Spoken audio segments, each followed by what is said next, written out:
Galloway's support through sight loss. Galloway's Get Active presents Speed of Sight with Mike Newman and John Galloway. Joining us today, I've got Mike Newman and John Galloway from Speed of Sight. Some of you may have heard about Mike and some of his exploits with his world records, and there was a small group of us went to Elvington when Mike hit 200 mile an hour in a Toyota Nissan Skyline, was it? GTR. Yeah. GTR, that was it. So Mike will tell us all about that anyway. So just to thank both Mike and John for joining us. And Mike, if you want to tell us a little bit about how Speed of Sight came about. Okay, Speed of Sight came about, it actually came into existence in 2012. However, before that, there was quite a lot of planning and soul searching went on before that. And it came about through myself meeting many people who had suffered a disability during adult life. And the nature of the disability, whilst very wide-ranging from different people I was meeting, one of the consequences of the disability they were struck down with was that they'd had to give up the driver's license. And that was one of the most traumatic things about the new life that they were forced into and didn't want, losing that independence to go where they want with it on their own whenever they like to, and to involve anyone else or inconvenience anybody else. And they said that when they're trying to get used to this new environment they're living in, whatever that may be, whether it be in fact with sight loss, or whether they were now in a wheelchair, or whatever it happened, epilepsy, or whatever happened, they were struggling to come to terms with that loss of freedom, and for the keen motorists among them, the loss of that exhilaration and excitement. Yeah, I can relate to that as well. So, John, how did you get involved with Speed of Sight? Where was your input into? Yeah, well, prior to 2012, I've known that very good-looking gentleman there, Mike, since 2001. When I first met Mike. So the charity, like I said, that was 10 years before that came into the reality. So we Mike was on a personal journey at that time of wanting to do his own, some would say the impossible dream, and that was to become the world's fastest blind driver on the planet. And that was still in the making. Mike had achieved that on a motorcycle. Say again? Look at that dog. Is this a dog? I can't see it. Who's that? Sorry. Love it. So as I was saying, I met Mike in 2001, and I got involved in the early days of helping him plan these amazing world records. So very much been part of this journey for 20 years almost. Very good. So you touched on Mike's ambition there to be the fastest blind man. I mentioned it before. You achieved that at Elvington. Yeah. Was that about 3-4 years ago, something like that? Yeah. 6 years ago, I think. Wow. Where's the time gone? So, I mean, for clarification for everybody, I mean, Mike has achieved 8 world records from 2001 to this very day. So, and his biggest ambition was the one that you came to, James, that you mentioned. He said, if I'm going to be the world's fastest, I need to be doing speeds like Formula One drivers. Yeah, and I kind of remember that day as well for another thing, John. You came over and told me to slow down a bit because I was going too fast in your car down the track. Yeah, you could hear the tyres squealing. I think it was squealing the tyres for the neighbours, and just after you said it, I think there's some tornado jet screamed overhead as well. So, yeah, I kind of remember it for that as well. But it was a fantastic day, was that? Well, I thought you were trying to set a new land speed record yourself. And we had a car that broke down, didn't we? We One did. of the Cars broke down. I mean, besides the day that we had there, it was great to be, well, kind of to be part of the event that Mike set, and it was 200.2, was it? They work on averages, 200.5. The top speed we achieved was 204. And just to let everybody know that when Mike set that, he was in the car on his own. That's correct, is it, Mike? That's right, indeed. So fantastic achievement, not only to be able to get in a car and drive it solo, but to achieve those sorts of speeds as well. I mean, it must have been, I can't imagine what it would have been like, Mike. So all the practice and whatever. So it's a fantastic achievement. I think what it's about is one's personal interest, and we all have our own interests and hobbies and what we want to get involved in and what we'd like to take part in. And I've always been extremely keen on motorsport since I was a little boy, but obviously if you can't see, getting involved at that sort of environment is very unlikely.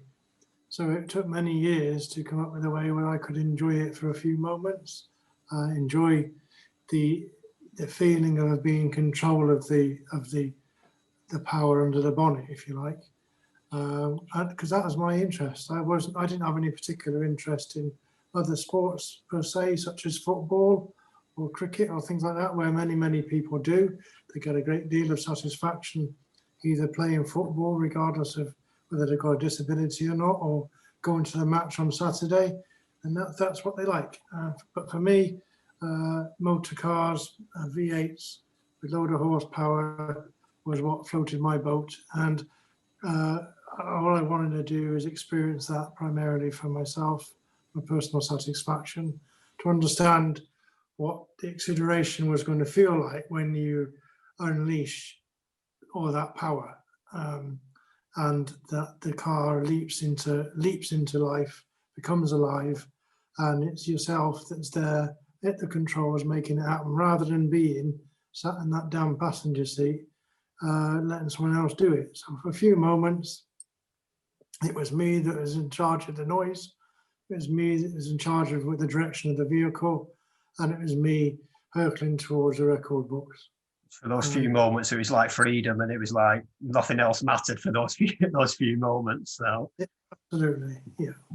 So Mike, when you were going for your records and things like that, how was it in getting somebody to loan you a vehicle to do it? Because I've just got visions in my own head of saying, right, here you are, lads, I can't see anything, I'm going to set a world record, can I borrow your car? Well, there lies the rub, I think, if you like. If you go back then, well, it will be 20 years next year, when I got to a point where I was sort of pushing 40, if I'm honest. A bit of a cliche there, I guess. And I got tired of saying if I could see. I mean, how many of us say that? If I could see, I'd have this. Or if I could see, I'd do that. And if I could see, I wouldn't have to worry about this. If I could see, I could pick up that thing I've just really dropped on the floor that I can't find. And I got sick of it. If I could see, it was a phrase that really started to really irk me.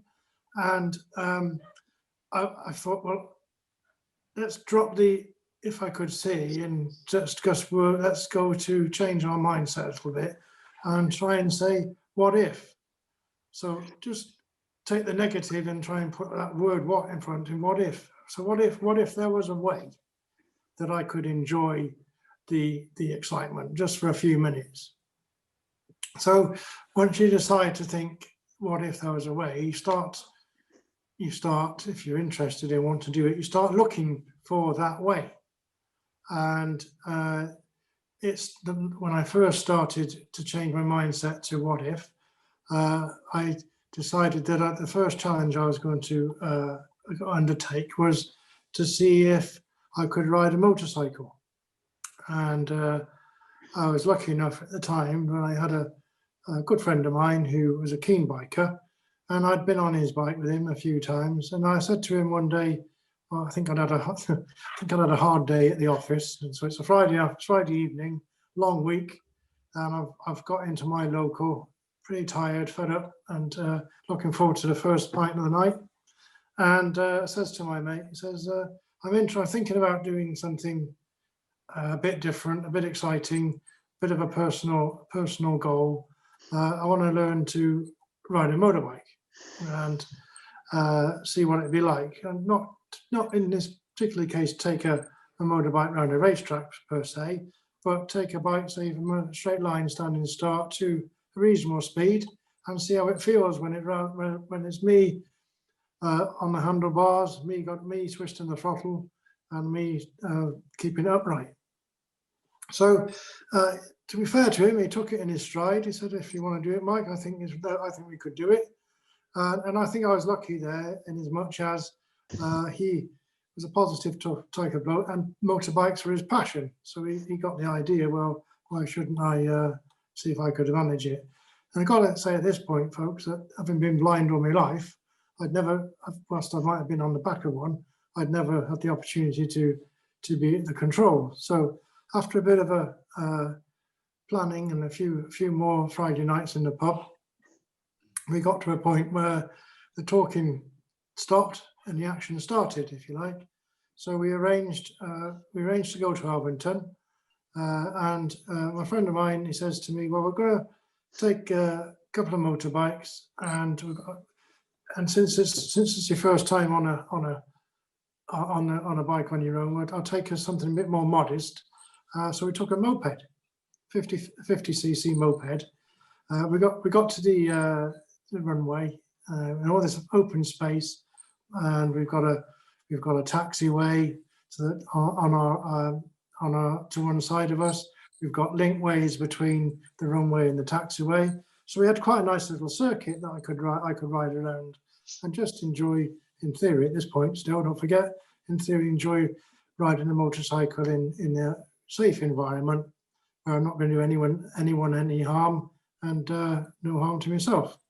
So we donned my leathers and my helmet, got on a moped, and my mate is on his own motorbike, and we're connected via a radio link.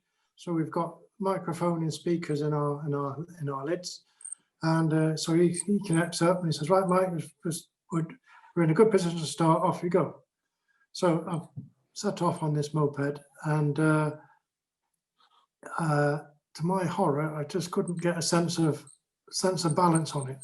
The moped's frame was quite flexible, so the actual bike as it was rolling was like, only way I feel I can describe it, which I've done in the past, is it was trying to ride a bowl of jelly. It was wobbling all over the place. And I tried a bit long, and I just couldn't get a sense of cohesion with it, such a sense of oneness. So despondently, and quite soon on, I said to him, I said, "I can't do this. It's just, I'm not feeling it. I'm not getting it. It's not working for me." Because I said, it's flexing all over the place. Can't get it right. So we stopped for a minute. I was feeling pretty dejected, fed up, and we've come along. We talked about it for ages and ages. We've come quite a long way to this place, and he says to me, "Well, since we've come all this way, and I don't know if it'll work, let's try get the bigger bike out and see if that works better." So I went from a little moped, 50cc moped, to a Kawasaki 900, which was quite a step up. So and quite interesting, quite a difference in weight as well. So as soon as you sit on the bike, you realise how heavy they are, and I'll come back to that in a moment. So I'm now we're in position again. I've got the Kawasaki running, kick the side stand up, drop it into gear, let the clutch out, and off I'm going down first, second gear, third gear. And what happened straight away is I got a sense for it. I got a balance for it. It worked. The motorbike felt completely different. On my first run, I did 75 mile an hour. And, Never been on a bike before. No. Wow. Now, what I've got to say is that, and just at this point, if I take you back a few moments, I said that we were connected by radio link, and my friend is talking to me, giving me directional information, and I'm bobbing along at this point, having got going, and I'm so excited about what was happening because I'm on the bike, I can feel everything around me, and then it occurred to me that, not heard from Simon lately, my mate. So, and I knew I was going a reasonable lick, but not heard from him lately. So I thought, well, as I can't see, I better stop. So I bring the bike to a stop, and a couple of minutes later, my man pulls up. And he said, "I'm glad you stopped. I've been shouting at you to stop for a quarter of a mile." What we hadn't appreciated at this point is the radio's link had broken.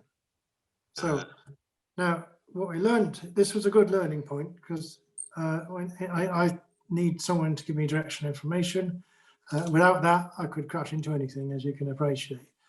So we learned then that rather than using the radios on what they call VOX, which is voice activation system, we had to have it on permanent transmit. So even when my friend wasn't talking, I could hear the radio connection. And if it dropped out, you could hear a click. So if I heard that click, then I knew then that the radio connection had dropped out, and I'd perform an emergency stop. So that's the first learn we had on that day. That was very lucky not to come to grief or hit anything because of the drop out of the radio. It's a valuable lesson learned, and it helped us go through another couple of more practices. And as a result of those practices, it helped me get to achieve my first Guinness World Record. Now, interesting story about that. I went to a motorcycle showroom in Rochdale, and I'm not sure if it's still there now, called Robinson's. And I think it was due to, I think my mate knew somebody in the showroom. And we don't know how I did it, but I managed to convince the owner of the distribution to let me borrow a motorcycle. We talked about buying a car before. At this point, we're borrowing a motorcycle. And I had a most fantastic memory now of this motorcycle shop. They showed many different models, different brands, different types. And I had the fantastic experience of walking unaided on my own round the showroom, looking at every motorcycle in the shop. And eventually I landed on a particular one.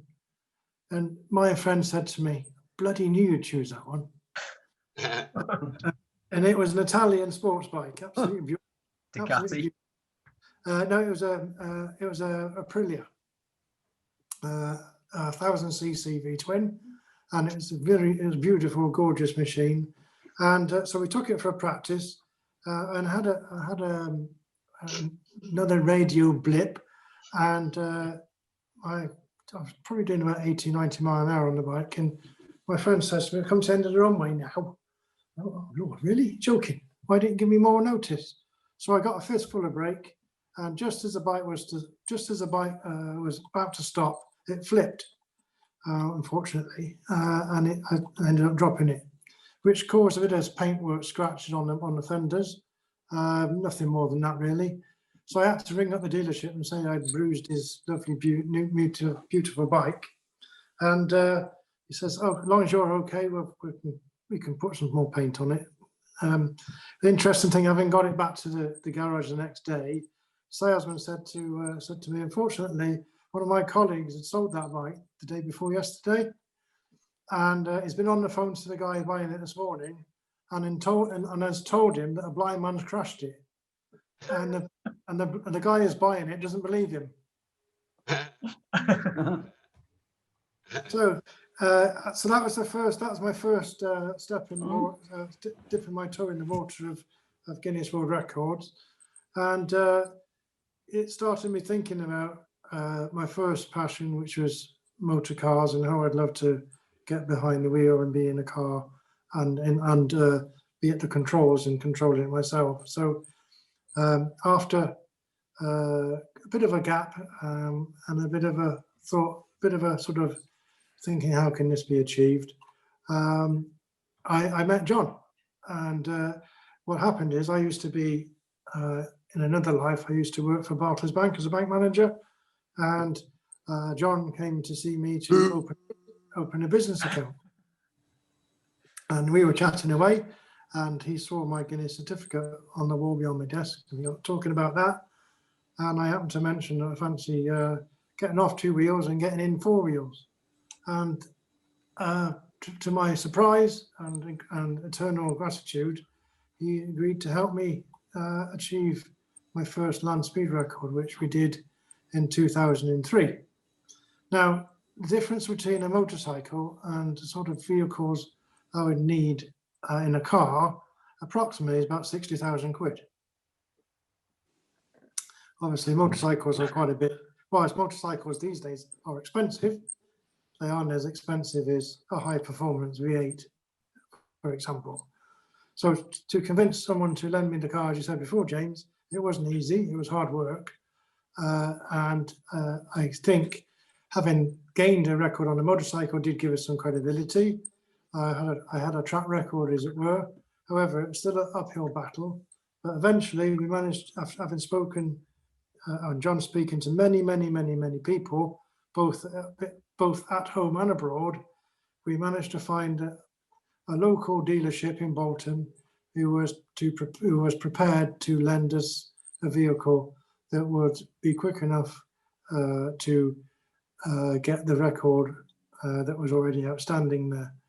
And say in August 2003, I had the most exciting experience of driving a Jaguar over 150 miles an hour. Very good. However, I will just add into that, sorry, Mike, is that the reality is it isn't just one car. Because as you well know, as Mike pointed out, to do this world record, he's got to be in the car alone.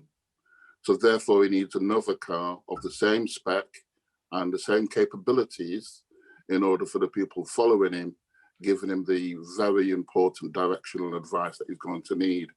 So the reality is we don't need the loan of one car, we actually need two. So your 60 grand's then got up to 120 grand's worth of. Yeah, absolutely. In those days, when you came to see us in Elvington, James, 120 grand became 300 grand. I can quite believe that with the tuning and things that they did on those GTRs, because they must have been tuned to 1,000+ horsepower, I'm guessing. But they certainly were. They certainly were. I was very privileged. I think at the time, I was probably driving one of the most powerful cars in the UK. Yeah, I think they were they tuned by, was it Lister? I think tuned them, was it? No, we had a place in Tewkesbury in Gloucestershire called Lichfield. Lichfield. That's it. That's it. Sorry.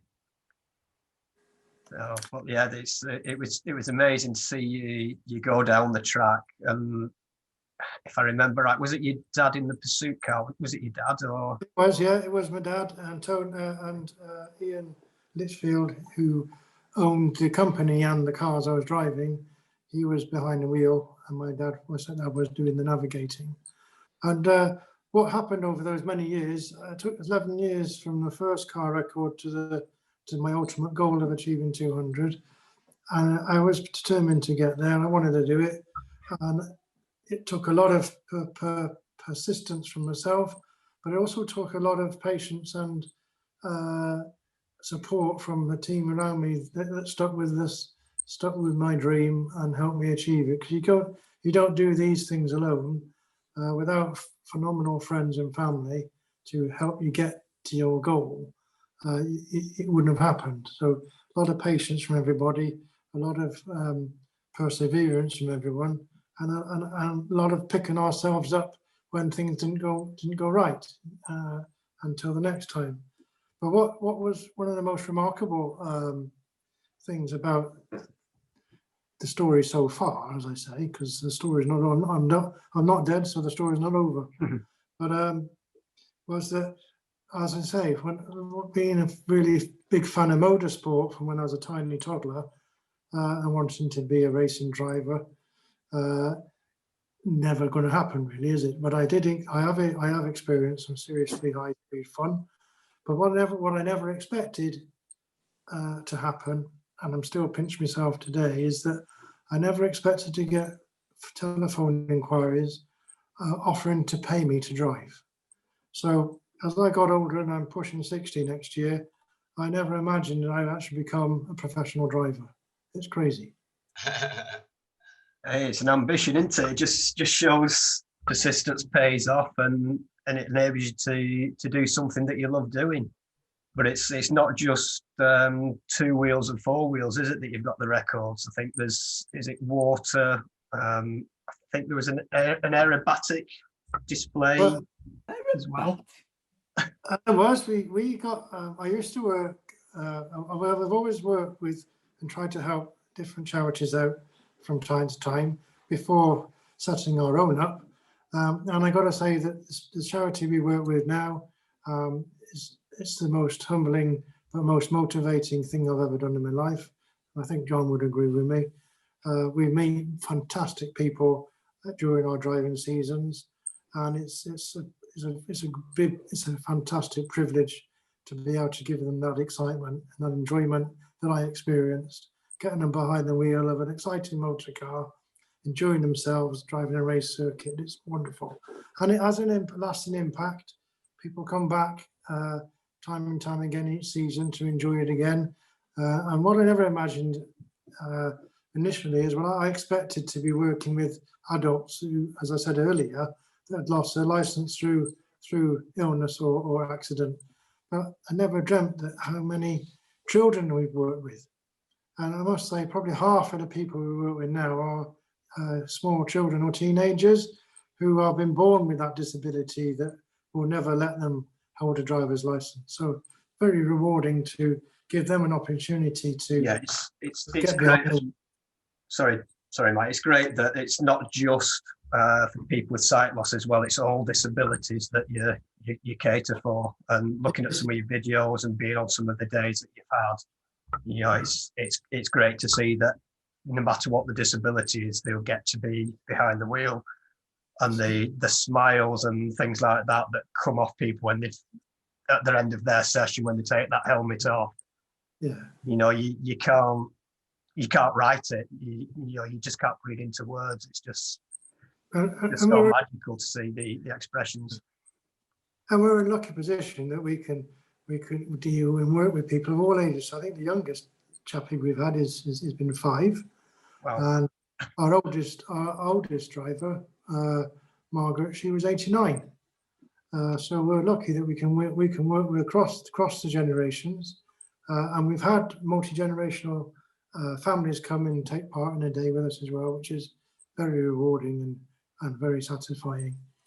But going back to the question you asked me earlier about the aerobatic stuff, I did some work with a London-based charity, sight loss charity called Vision Charity, and their work was predominantly with children and teenagers in education.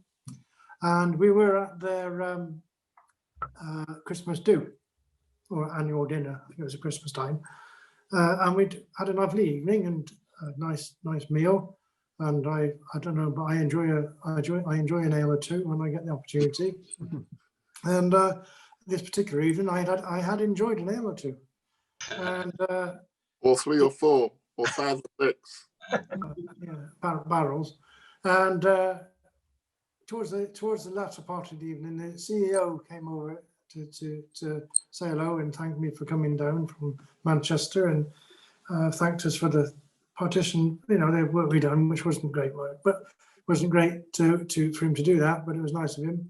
And he said to me, would you fancy getting involved with the world record? And I said, yeah, no problem. And then I said, I think I got this wrong. I think I probably got this the wrong way around. So I agreed to the world record before knowing what the world record was. So having realised my error, I said, well, yes, I think to do the world record. What is it? And he said, well, we're putting together an opportunity working with 4 ex-Red Arrow pilots who have an aerobatic team. They want to do flying in formation. They want to do the most consecutive the loops.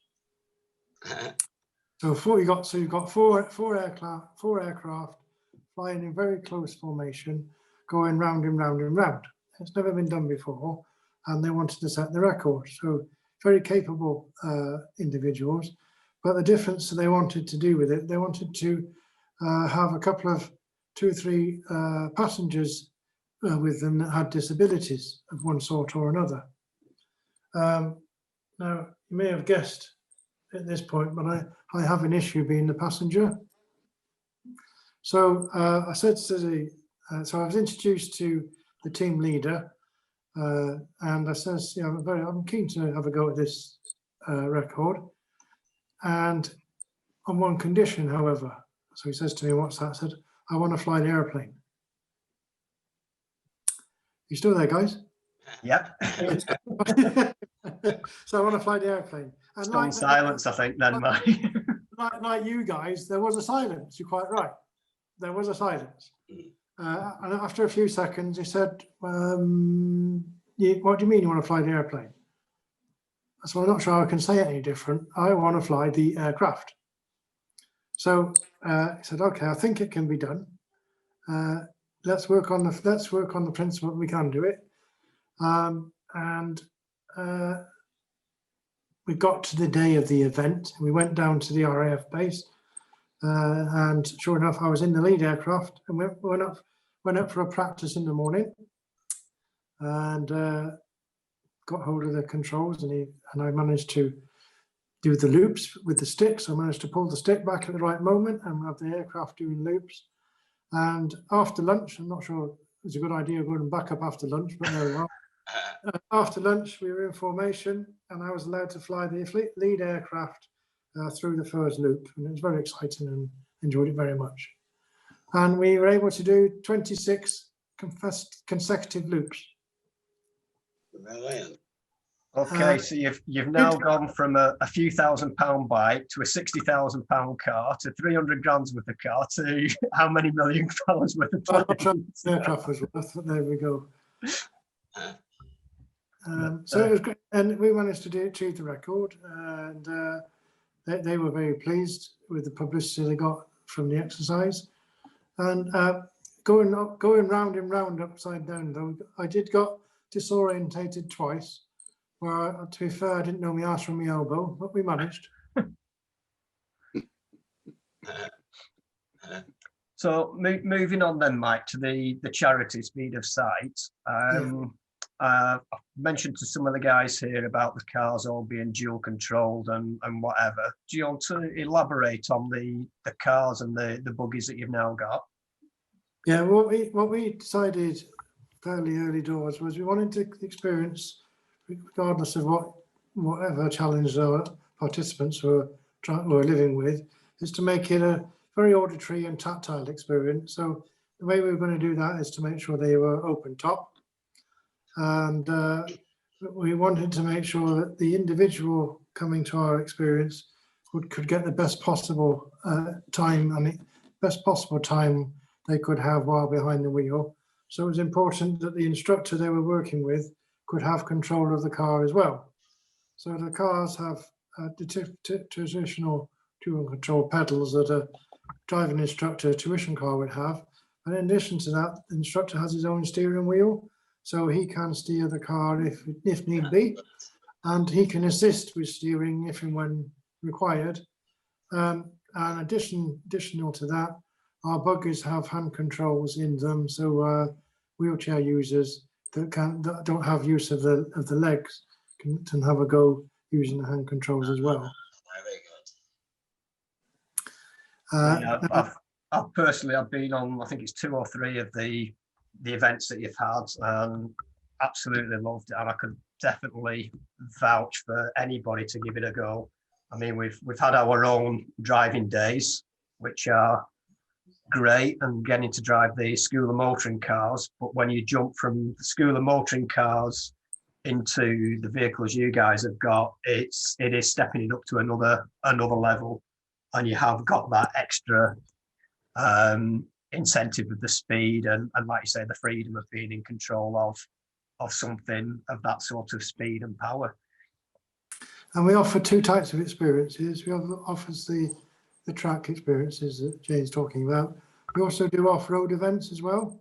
So our buggies are really quite versatile. Our off-road days are very different to the track. Not the speed, of course, but the terrain is quite rugged. And so it is fantastic fun going uphill and down dale. Usually get quite muddy, I must admit. But it is great fun, and everyone seems to enjoy it as much as the track days. I do love that, James. Yeah, so to where we are then, in Preston based, if you will, the nearest track day to us, I'm guessing, is Three Sisters, Yes. Wigan, which is where we have our driving day as well. Where would your nearest off-road day be to us? Well, we are at the moment looking for venues at the minute. So I'm hoping to get an idea and release those dates and venues over the next sort of couple of months. We've got a couple of venues in mind that I was talking to before March. Problem with lockdown is everything stopped. Yeah. So put us behind quite a bit, as you can imagine. But I've got one that's going to be near Stoke-on-Trent, but I'm also looking for one up here in the northwest, further into the northwest. So I'm hoping to have released those dates. I say before Christmas, we'll be in well. That's great. So shall we take a few questions from the guys here? If anyone's got any questions they want to ask Mike or John. Yeah, it's Brian. How did you manage changing the gears on the motorbike? Because it's hard enough when you can see. I used to ride one when I could see. Yeah, well, I think having spoken at length with my friend how it worked, I think it was a bit instinctive, if I'm honest. I sort of seemed to understand it. I knew how it was sort of, the sequential gearbox is quite different to a car gearbox, but I think it was a little bit instinctive, and it's just something I was able to do. I didn't really, I think that's what I can describe it as, sort of instinctive. I just got it. I just understood it. Did you have any other accidents besides that scrape on the motorbike? No, I've been very, very, very fortunate that we've never had any incidents as such. The only thing, one thing did happen one day when I was training in a car that we were testing to see if it'd be suitable, was we had quite a high speed spin. Oh yeah. I think I had a spin about 120. That was quite exciting. Oh yeah, it would be.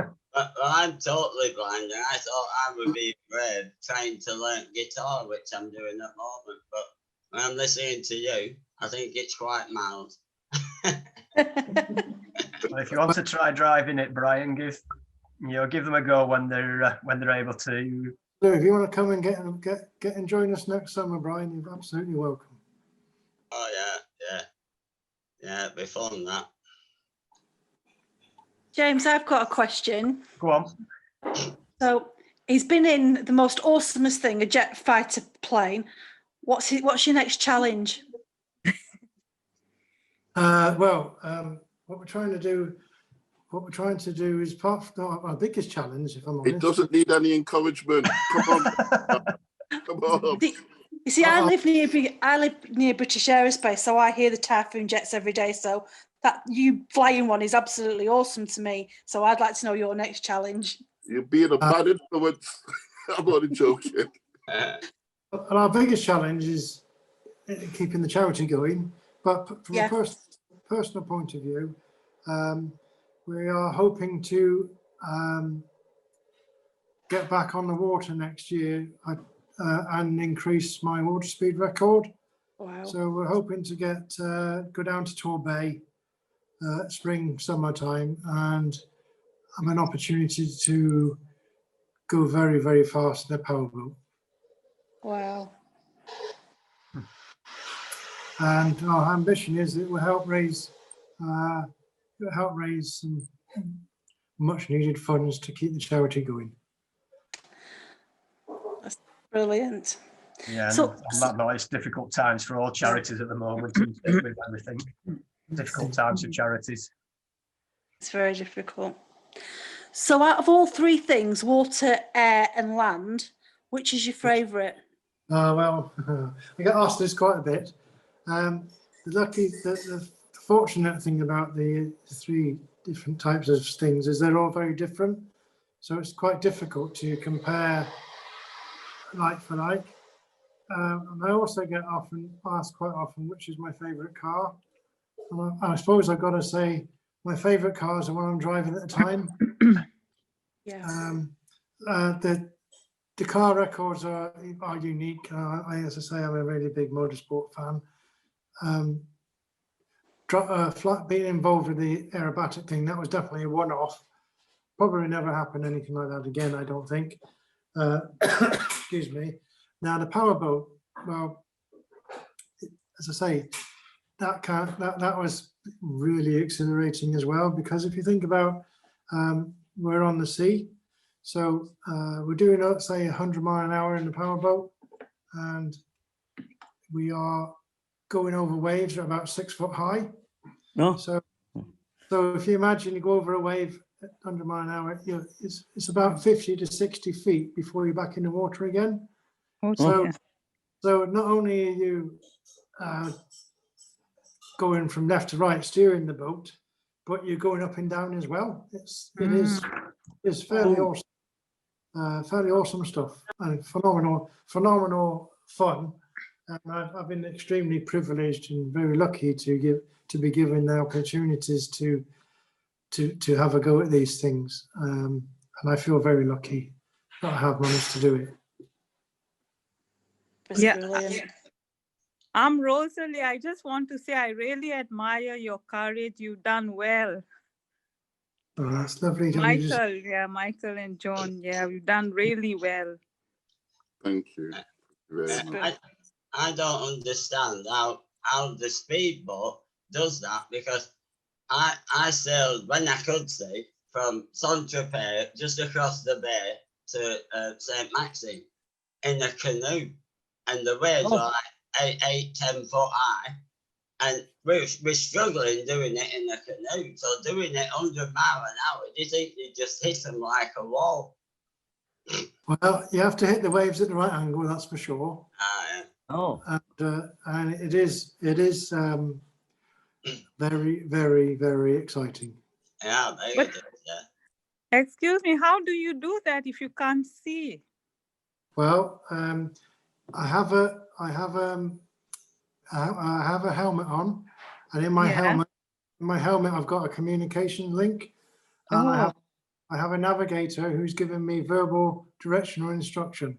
So he'll be telling me which way I need to go. Okay. Oh, that's great. That's really great. Have you ever? Sorry, James. Have you ever been on Top Gear? No, we haven't. I did have some fun. I found a few years ago on Fifth Gear, where we were very lucky to do a record and again in a lovely BMW M5.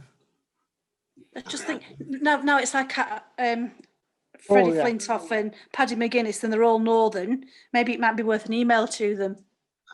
Well, I suspect my friend Mr. G is already on it. Brilliant. Funny you should say that. Absolutely.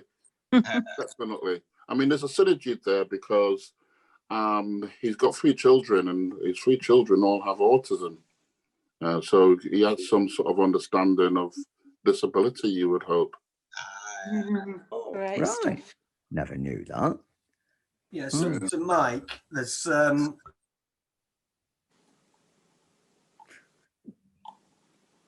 lost you, James. Can't hear you. Lost you. James, Sorry. you muted. Right. Okay, can you hear me now? Yeah. So one of the things, Mike, is there's been a lot of talk about self-drive vehicles in the future. Yeah. Okay.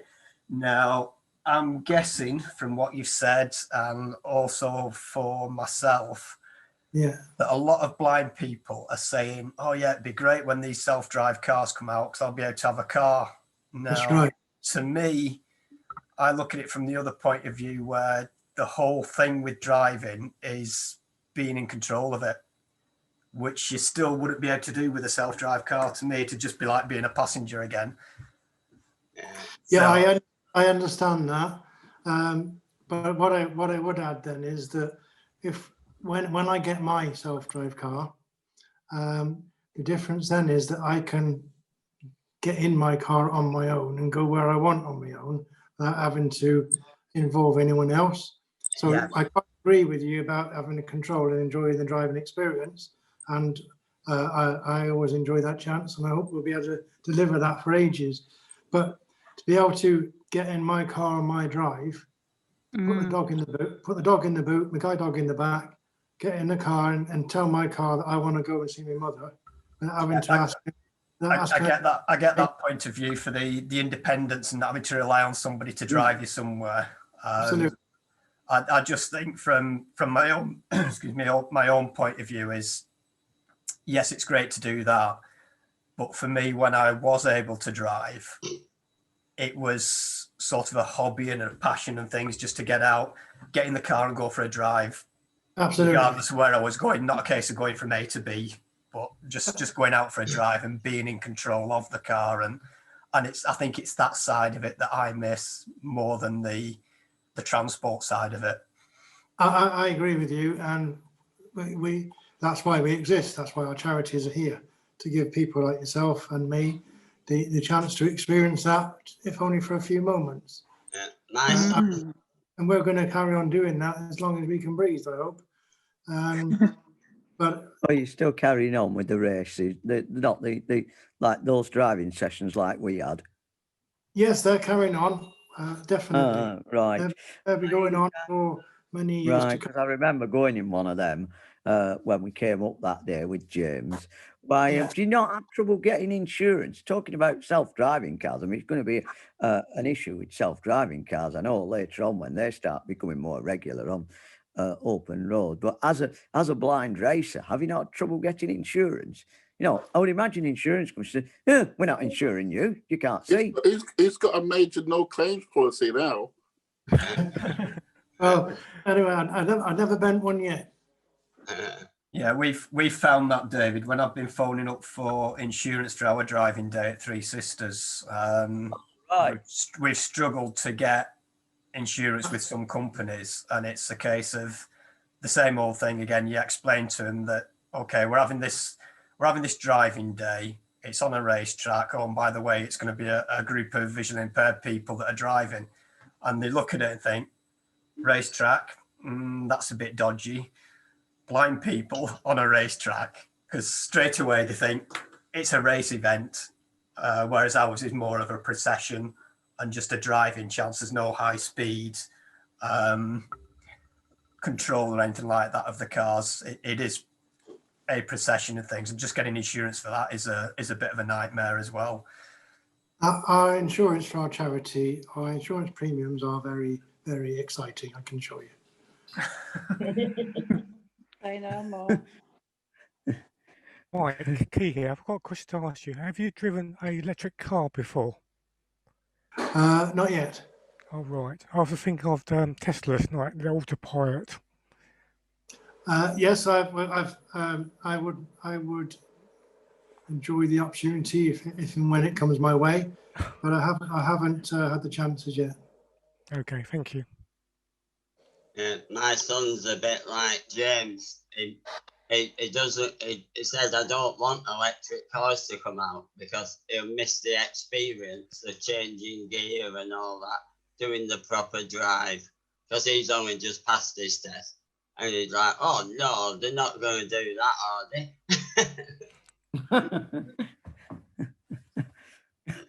I mean, I found, and I'm not sure how true this is, but I found the driving, when I did the racing with you, very different to that of Three Sisters. In some ways, it was easier because I had less things to concentrate. There were still hazards there, but they weren't the same hazards. With Three Sisters, you got bends to go round. I've got other cars that are driving at different speeds. I've got to make sure I don't run into the back of. Yeah, you know, all that's kind of gone when you're on the racetrack. In a way, it was easier. Oh, well, I'm glad you found it easy. And great stuff that you did. And we do our best to make it safe as possible for you and make it easier. There are lots of twisty turnies in Three Sisters, one or two little tight hairpins. And we do run more than one car when we do our events. So we do have overtaking take place from time to time, but we make sure, and our instructors make sure that is extremely safe to do so when it happens. And it's our instructors' job to keep you safe and make sure that you don't run into the back of the car in front. I've got to admit, when I preferred the Three Sisters track to when we did at Elvington, and you had the cone at Elvington, you had the cones laid out. But I much preferred Three Sisters because with the vision that I have, I was able to see where the grass was on either side and the track goes round. Yeah. So I had some sort of an idea where I was. I found on the runway, it was like, where's the next corner? And it's like, I can't remember the guy who was stood at the side and was like, left, right, and stuff like that.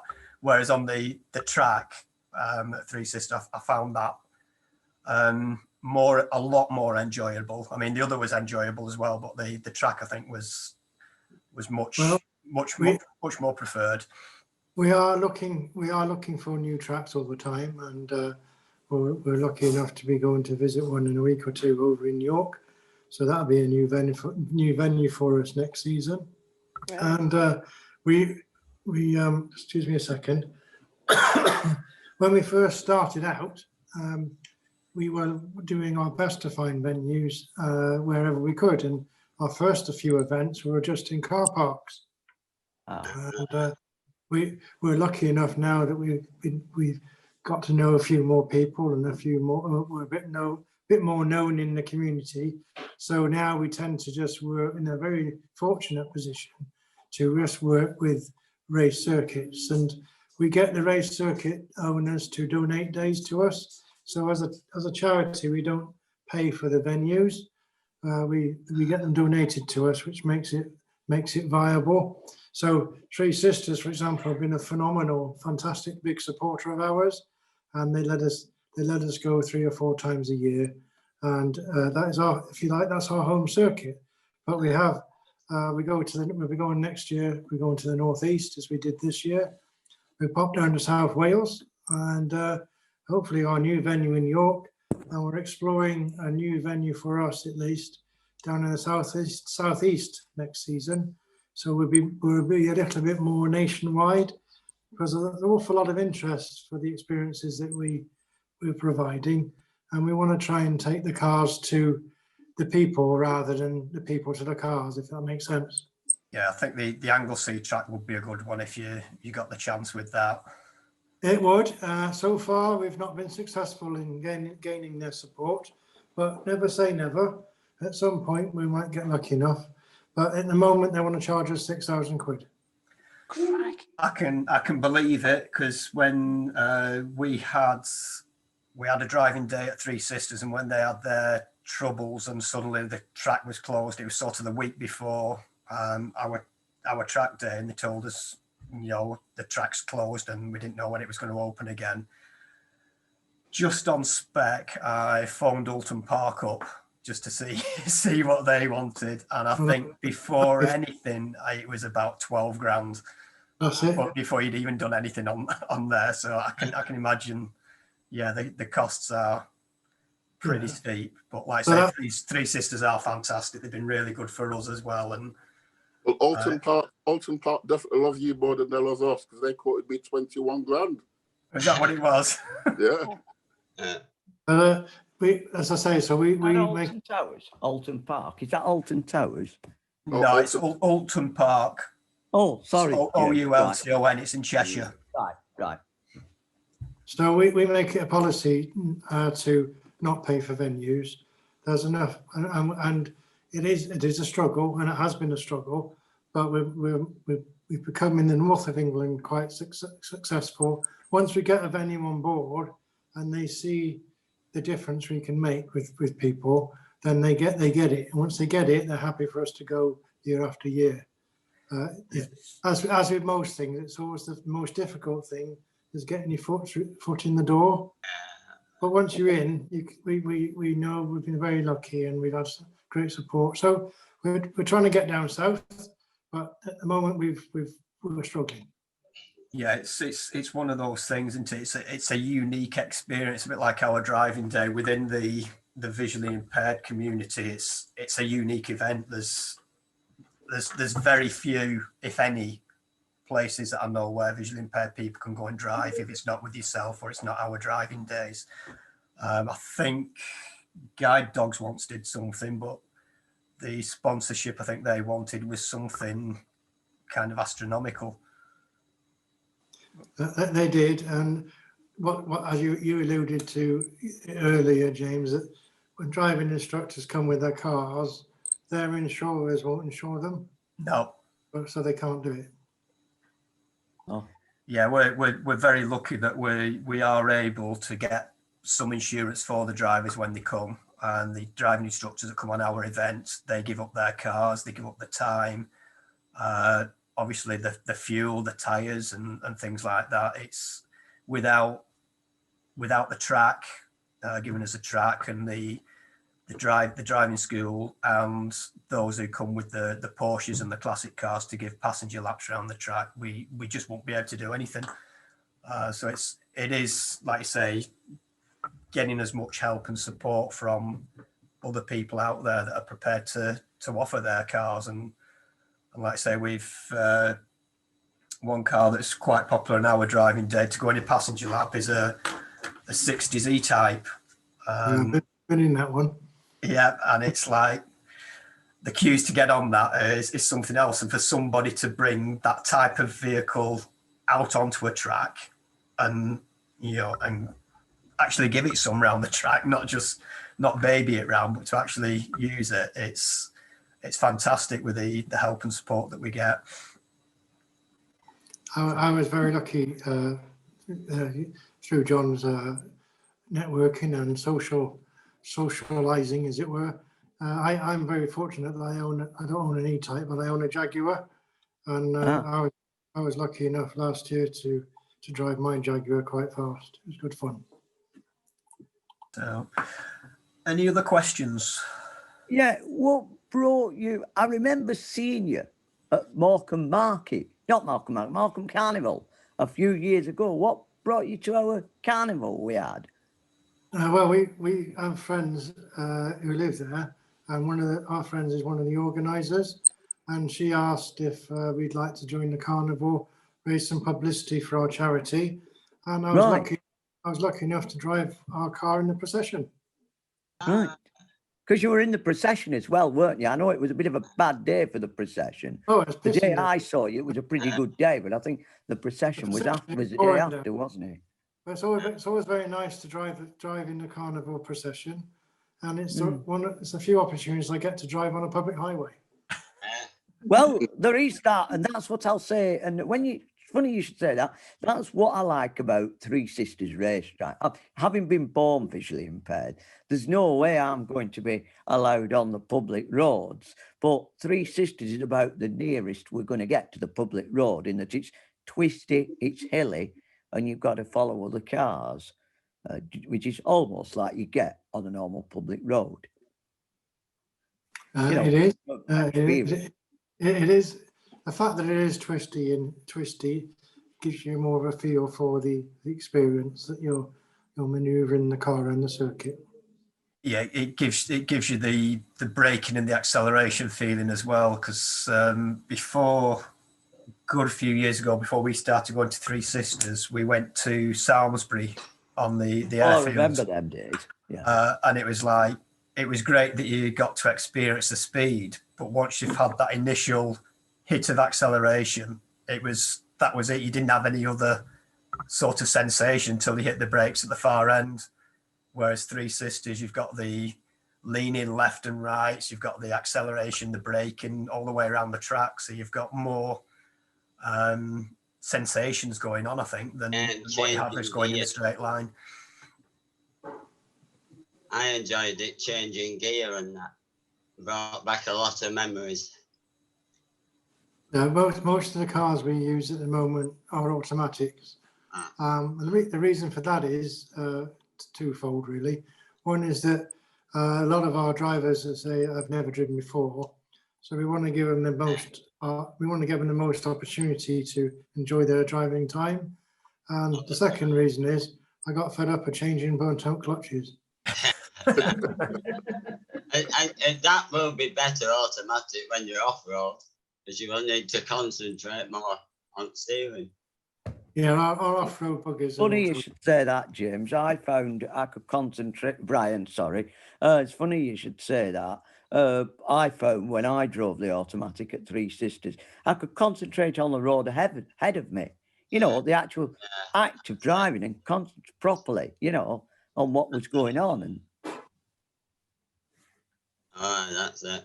But because I've drove for a lot of years, I'm just so used to changing gear. It just brought back memories. And we do have a manual still, and we use it now and again. But we need to be confident that the individual has that experience, so that I'm not having to say change a clutch every time it goes out. It's a pretty quick car, that one. It's got a BMW 1800 engine in it. Only weighs 600 kilos, and it's manual. It definitely was pretty quick, because that's the one I was driving when I came outside. It is. I've had that car through the speed trap at 140. Oh, wow. But I wouldn't let anybody else do it. So if anyone's watching or listening to this, Mike, and they fancied having a go, how do they get in touch with you? Well, they can two ways really. They can give us a call on our number is 0161 714 4567. That's 0161 714 4567. Or they can go onto our website, speedofsight.org, and they can make inquiries or they can book their event on the website. There you go. If anyone's listening and they fancy having a go, I can definitely vouch for it after being on a few. It is well worth it. If you've any interest in driving or any interest in just having, I guess, passenger rides as well on a track, because you don't just have to drive if you don't want to. You can be a passenger in the car. You can, but give them a call, and it's you can, but we don't encourage passengers. No. I would like to try it. Sorry? I would like to have a go. Well, why shouldn't you? So there you go, Rosalie. If you have a look at the website and book on one of the courses nearby the tracks, yes. Yeah, we'd love to have you. It's well worth it. Yeah. Oh, thank you. I would. Yeah, I will. I will say though, our Three Sisters events are booking up fast. Yeah, I mean, our struggle isn't selling the track day experiences, because as you can imagine, once you've been in there or if you've never driven and you find out about these experiences, people just love it. So we'd love you to come. Our biggest challenge as a charity is getting, just like you guys, companies and partnerships and sponsors. So financially, that's where our challenge is. And one that we're lucky, for some reason, able to survive. But, you know, we want to thrive, not just survive moving forward. But so absolutely, I would advise you to book on whenever you can, but Three Sisters don't hang about.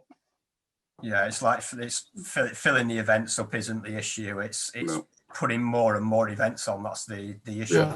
The time it takes to be able to offer. Absolutely. I mean, I'm guessing if you guys could offer 50 events a year, you're going to fill all 50 of them. Yeah, absolutely.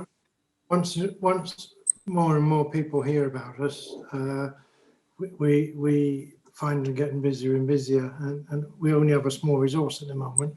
We're looking grow that, as John suggests. So we are doing our best to grow the team. We're doing our best to get more cars on board, and it's called growing pains. Like all businesses, to grow you need to do this, and to do this you need to grow. So we're looking forward next season just to be able to do things. This summer's been, well, as everyone knows, this summer's been curtailed by inactivity because we couldn't go anywhere, do anything, or see anybody. So we're very excited about being able to get back on track properly next year and get as many people like yourselves behind the wheel having a great time. Yes. Very good. Definitely. So I'd just like to thank Mike and John for joining us, taking time out of the busy schedules and everything. Hope everything works out next year for you guys. Likewise, absolutely. Fingers crossed for decent weather in the spring, Mike, for when you go to Torbay. Yeah, that's lovely. Exciting. Thank you very much. Okay, thanks a lot for coming. Cheers. James, Thank you thank very you much. for the Thank invitation. you. Thank you all. Thank you.